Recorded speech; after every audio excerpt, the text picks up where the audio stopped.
대한민국 3대 미제 사건, 개구리 소년 사건. 1991년 3월 26일 대구시 달서구 성서 지역에 살던 5명의 국민 학생들이 도롱뇽아를 주우러 인근 와룡산에 올라가서 동반 실종되었다가 실종된 지 11년 6개월이 지난 2002년 9월 26일에 백골로 발견된 사건이다. 우리에게는 개구리 소년으로 유명하지만 사실은 언론의 오보로 인해 도룡뇽이 아닌 개구리로 알려졌다. 범인의 윤곽은커녕 피해자의 신원이나 행방조차 밝히지 못한 사건은 전국적으로 많이 보도되었지만 이렇게 불가사의한 사건의 경우 당대의 이슈 때문에 사람들의 주목을 받지 못하거나 수사 인력의 편중으로 인해 초동 수사가 제대로 이루어지지 않아 묻힌 경우가 많다. 이 사건은 범인이 잡히기 이전 시점의 화성 연쇄살인 사건, 이영호 유괴살인 사건과 더불어 대한민국 3대 영구 미제 사건으로 불릴 정도로 전 국민들의 주목을 받았다. 화성 연쇄살인 사건은 결정적 증거로 범인을 찾아냈다. 이영호 유괴살인 사건은 범행 동기가 확실하고 유력 용의자가 특정되었다. 반면 이 사건은 밀폐되지 않은 산속에서 5명을 한꺼번에 살해한 범행 수법, 대대적인 수색이 이어졌음에도 윤곽조차 잡지 못한 범인, 불확실한 살해 동기, 그리고 시초부터 마지막까지 불가사의 투성이었다.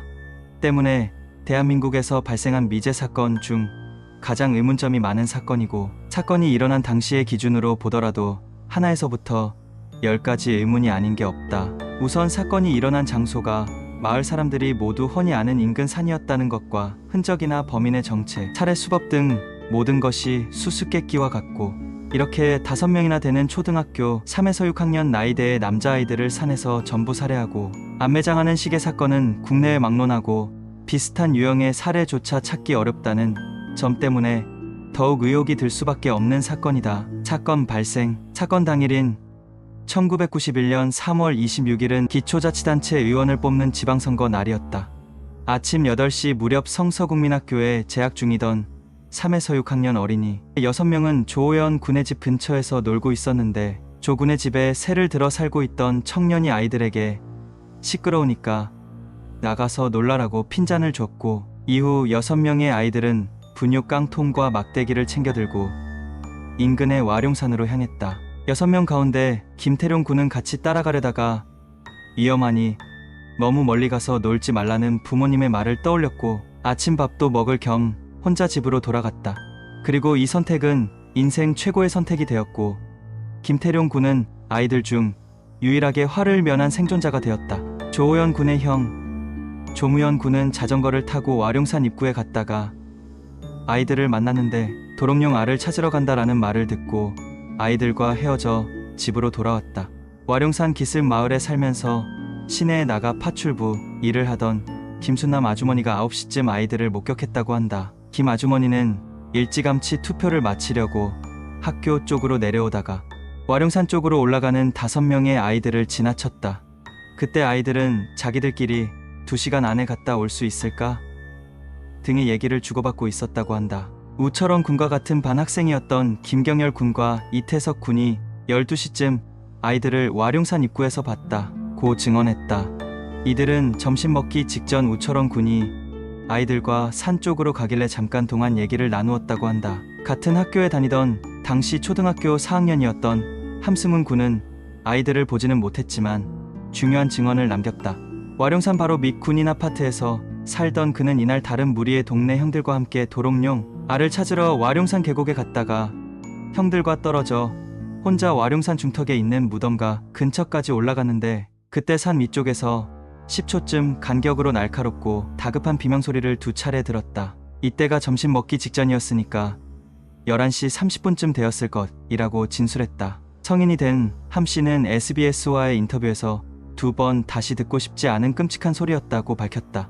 함군이 산에서 비명을 들었다는 11시 30분쯤에 김종식 군의 어머니와 김영규 군의 어머니는 모두 가슴이 오그라드는 듯한 묘한 위기감을 느꼈다고 한다. 그래서 함께 아이들을 찾아 나섰다가 와룡산에 갔다는 사실을 확인하고 집에 돌아오면 야단이나 쳐야겠다고 생각했으나 점심때가 훨씬 지나서도 아이들은 돌아오지 않았다.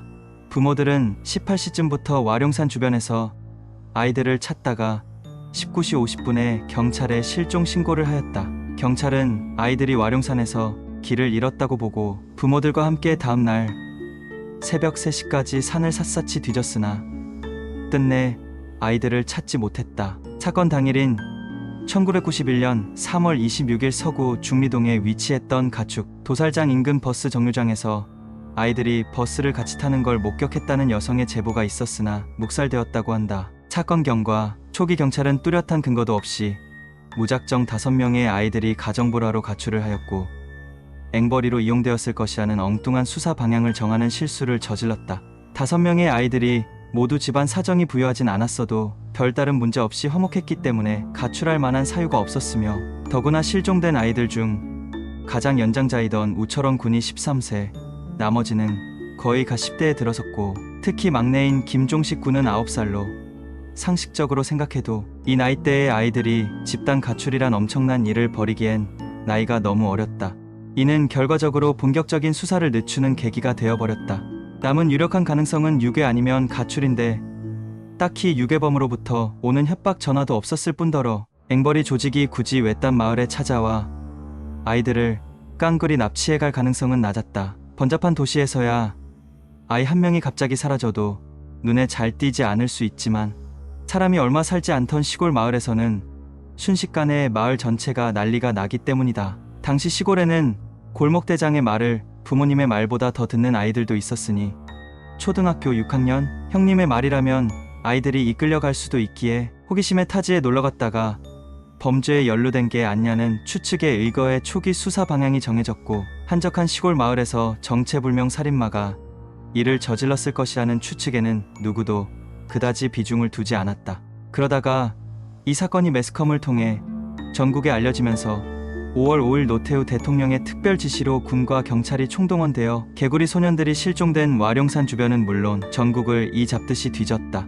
초반에는 수색 인력이 부족해 와룡산 서남쪽과 연못만 수색했는데 별다른 성과가 없었다가 7월부터 대구지방경찰청 산하의 수사본부가 차려지면서 수사가 어느 정도 진척될 것이라는 예상을 했지만 대구 지역 군경 수천 명이 탐침봉까지 들고 와룡산 전체를 뒤졌으나 끝내 찾아내지 못했다. 대구지방경찰청 수사본부는 1996년 해체 전까지 5년간 연인원 30만 명을 동원하여 산악수색 48회와 일제 검문 검색 43회 외에 복지시설 및 종교단체 1천여 개소, 가정집 11,000세대를 각각 수색했고 성서초 졸업생 1,800명과 공단 노동자 19,000여 명에게도 수소문의 제보만 570여 건이나 됐지만 전부 허사였다.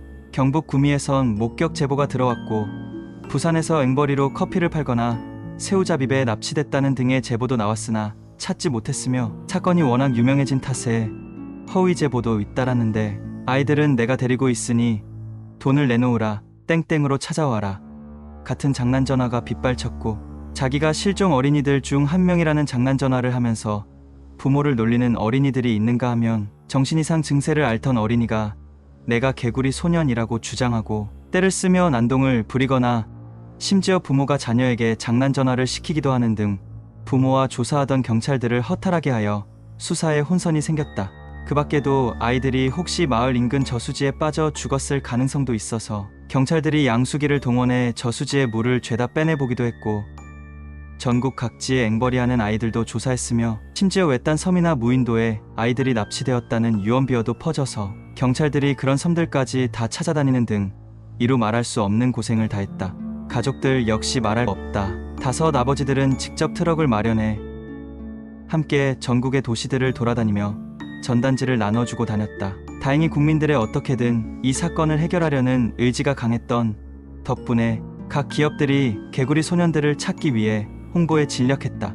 그래서 전화카드나 담배갑은 물론 당시 즐겨보던 만화, 비디오 테이프 등에는 어김없이 개구리 소년과 관련된 광고가 삽입되었고 우유나 과자 포장에도 개구리 소년 찾기 광고가 인쇄되었다. 특히 포항제철은 대구지방경찰청에 현상금 1천만 원을 기탁해가며 전단 8만 장을 임직원과 고객들에게 뿌렸고 한진그룹도 대한항공과 한진고속 승객 및 임직원, 고객들을 상대로 100만 장을 뿌렸다.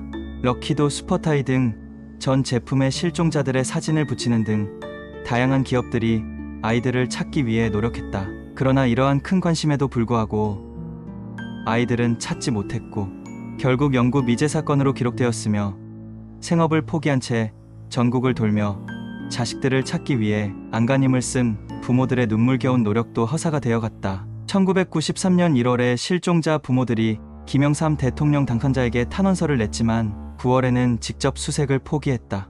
1995년에 경찰은 컴퓨터로 만들어진 아이들이 자란 후의 얼굴을 예상한 가상 몽타주를 실은 전단을 2만여 장이나 뿌렸고 1996년에는 대구경찰청은 수사본부를 해체하고 관련 업무를 달서경찰서 수사전담반으로 넘김에 따라 경찰서장이 본부장을 맡고 수사인력도 총 10명으로 줄었다. 1997년 8월에는 40대 여성이 법정에서 자신이 개구리 소년을 유인 후 암매장했다고 밝혔지만 허위 진술로 밝혀졌다. 사건 발생 약 10년 후인 2001년 7월 전남 신안군 지도면 증도의 한 염전에서도 제보신고가 들어와 경찰이 급파됐으나 허위로 판명났고 그해 10월 22일 김종식 군의 아버지가 슬픔을 술로 달래며 살던 게 화근이 되어 간암으로 사망해 다른 사람들의 가슴을 아프게 했다. 6월 발굴 전인 2002년 9월 한 남성이 아이들이 묻힌 곳을 알고 있다라며 거짓 제보를 했는데 하필 6월 발견 전날에 들어온 제보라 제대로 엮였다. 경찰은 이 남성의 몽타주를 만들어 전국에 수배했다. 이 몽타주가 개구리 소년 살인 사건의 범인 몽타주로 알려져 돌아다니는데 범인의 몽타주가 아니다. 결국 이 남성은 경찰서에 자수해서 체포되었다. 이때 노태우 정부가 강경대와 김기설 사건 등 당시의 어수선한 시국 상황을 반전시키기 위해 아이들을 죽여 암매장한 공작 사건이라고 주장하는 등 횡설수설하는 모습을 보였고 조사해보니 10여 년 전 권투로 돈을 벌겠다며 집을 나갔다가 머리를 다쳐 정신이상 상태였으며 서울역과 명동성당 등지를 전전하던 노숙자였다. 6.6월 발견 세간의 관심이 거의 사라졌던 2002년 9월 26일 실종으로부터 11년 6개월 만에 도토리를 주우러 와룡산에 올라갔던 오우근 씨에 의해 유골이 와룡산 기슭에서 발견되었다. 이곳은 구 육군 제50보병사단 사격장 부지였으며 54단은 이미 1994년에 북구로 이전했다. 실종 당시 경찰은 아이들이 마지막으로 목격된 불미고를 중심으로 수색하였는데 아이들이 그렇게 멀리 갔을 거라고 생각하지 못하여 벌어진 실책이다. 이 지역은 과거 군부대 사격장과 가까이 있어서 탄피가 많이 발견되었고 실제로 인근 어린이들이 탄피를 모으기 위해 와룡산에 자주 올랐다는 제보도 잇따르면서 일각에서는 유탄에 의한 타살로 추정되었다. 발굴 이틀 후 대구경찰청은 수사본부를 다시 구성해 의욕을 보이는 듯했으나 경찰들은 11년 전과 마찬가지로 또 성급한 수사를 해 빈축을 샀다. 대구달서경찰서는 시신 발견 신고를 받고 출동한다. 경찰은 무슨 의도였는지 현장 보존도 하지 않고 과학수사대도 부르지 않은 채 곡괭이 등을 이용해 땅을 파헤쳐서 현장을 훼손시켰다.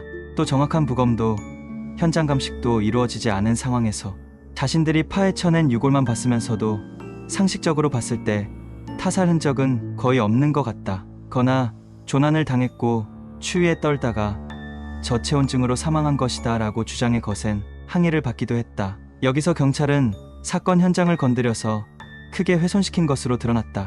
당시 의경들이 삽질을 하고 형사들이 유골을 함부로 마대에 정리해 담아놨다. 그래서 시신 중 감식반의 현장 감식을 받은 시신은 단 한 구뿐이라고 한다. 결국 법의학자들의 부검 결과 둔기로 맞거나 흉기에 찔려 타살된 것이라는 추정이 내려졌다. 하지만 그 외에는 별다른 사망 원인조차 밝혀지지 않았고 당연히 범인도 알 수 없었으며 범죄 도구도 불분명해서 경찰이 여러 도구를 가지고 조사했으나 결국 찾지 못했다. 다만 가장 유력한 범행 도구는 용접 후 슬래그를 깨거나 긁어내는 데 사용하는 용접망치로 일명 깡깡이 망치다. 공소시효 만료. 2003년에 대구경찰청은 수사본부를 해체했고 2005년 11월 28일에 유족들이 국회에서 기자회견을 열어 공소시효 연장 및 폐지를 촉구했지만 2006년 3월 26일 공소시효가 만료되었으며 2015년엔 내사마저 종결됐기에 이제 와서 범인이 잡힌다고 해도 처벌할 수 없다. 공소시효를 무시하고 수사가 가능한 경우도 존재하긴 하지만 범인에 대한 더 이상의 단서가 없어서 수사 자체가 사실상 불가능하다. 현재까지도 범인 또는 범인을 아는 사람이 자수하지 않는 이상 잡힐 가능성조차 안 보이며 설령 다른 사건으로 인해 이미 수감되었는데 그 사건의 범인으로 밝혀져도 별반 다르지 않을 것이다. 그 후 2006년 공소시효가 만료됐음에도 경찰 측은 공식적으로 수사를 끝내지 않은 채 수사를 이어가다 2015년 내사 종결 처리했으나 2019년 9월 화성 연쇄살인 사건의 용의자 이춘재가 잡히자 민감용 경찰청장이 이 사건도 재수사에 들어간 것으로 전해졌다. 그러나 앞서 말했듯 위의 두 사건은 최소한의 증거라도 있는 반면 이 사건은 모든 게 의문투성이고 실질적인 증거가 아이들의 유골뿐인데다 그마저도 추정해낼 수 있는 증거가 매우 제한적인지라 진척은 기대할 수 없다. 소년들의 유해는 2004년 경북대학교 병원 장례식장에서 연결식을 거행한 후 대구시립화장장에서 화장돼 성주대교에서 뿌렸다. 다만 두개골만은 유족들의 뜻에 따라 경북대에 보관되어 있다. 54단위 이전함 와룡산에는 쓰레기 매립장이 생겼고 고등학교가 이전해 오면서 사건 당시와는 풍경이 많이 달라졌다. 오늘은 대구 성서초등학교 학생살인 암매장 사건에 대해 알아봤는데요. 이 사건을 어떻게 생각하시나요? 여러분들의 생각을 댓글로 남겨주세요.